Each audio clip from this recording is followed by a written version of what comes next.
You say something and suddenly they just stop talking to you. No argument, no explanation, just silence. So what makes someone choose to go completely quiet instead of just saying, "What's wrong?" Why do people give the silent treatment? Mate, sometimes it ain't even a choice. Like the body just shuts down. High stress hits and the whole system goes into lockdown.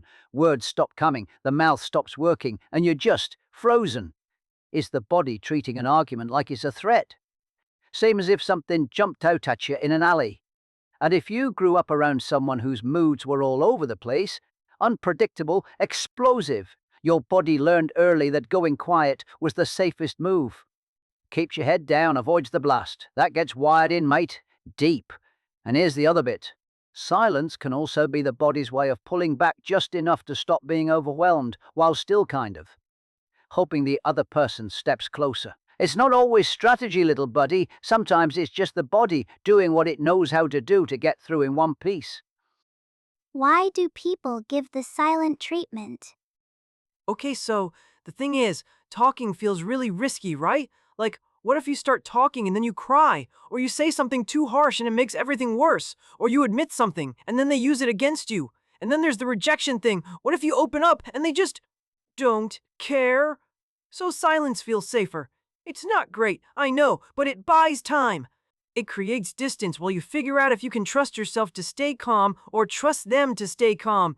And honestly, I think sometimes people go quiet because naming the problem out loud makes it real. Like, if you say it, it exists. And that's terrifying. So the quieter you are, the less exposed you feel. You haven't confirmed anything. You haven't risked anything. You're just hovering. Which isn't a solution, but it feels like one. For a little while anyway. Here is what I have observed. When someone goes silent in a conflict, the other person typically does one of several predictable things. They explain more. They apologize. They adjust their behavior to end the discomfort. All of that happens without the silent person saying a single word. That is not a coincidence. Silence sets the pace. It communicates, "We will continue when I am ready." And in situations where direct requests have historically been ignored or dismissed, particularly in families or long-term relationships, silence can become the mechanism that finally produces results. It is not necessarily malicious. It may simply be the tool that has proven most effective.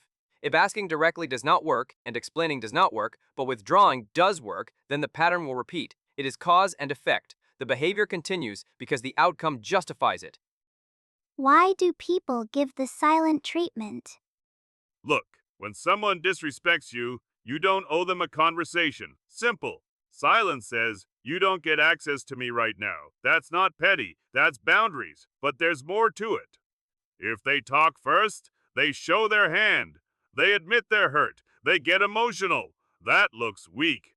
Silence keeps them composed, in control. And yeah, sometimes it's punishment. The other person starts chasing, starts second-guessing, starts apologizing. That restores the balance. Because if you got disrespected, something got taken from you.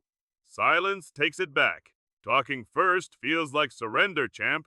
Like walking into a negotiation and immediately dropping your price. Why would you do that? You hold, you wait. They come to you. That's not cruelty. That's leverage, whether people want to admit it or not.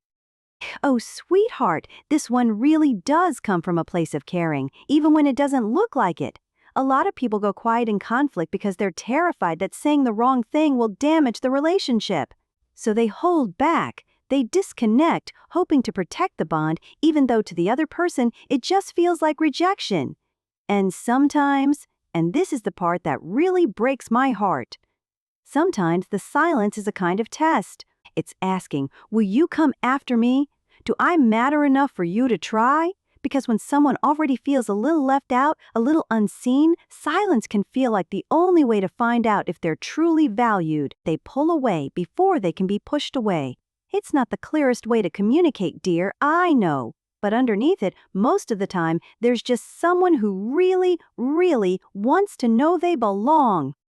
Why do people give the silent treatment? My child, silence in conflict rarely means just one thing. Sometimes it arrives because a person's inner world has simply become too full, too much feeling, too much noise, and they need stillness before they can speak clearly.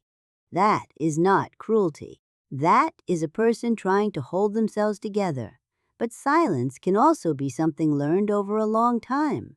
If words were dismissed or turned into weapons or never seemed to change anything, a person may have discovered that going quiet was the only move that shifted anything at all. And so they carry it forward. Sometimes silence is how someone guards their pride. Sometimes it is how they guard their heart. The difficult truth is that the same quietness can grow from very different roots, and you cannot always tell which one you are standing in front of. What matters is whether the silence eventually opens, gently, honestly, or whether it simply closes the door and walks away. People rarely go silent because they feel nothing. Most often, they go silent because they feel far too much. If you made it this far, you're gonna want to see what comes next. Hit subscribe so you don't miss our next video, and click the video on screen now to keep learning more. See you in the next video.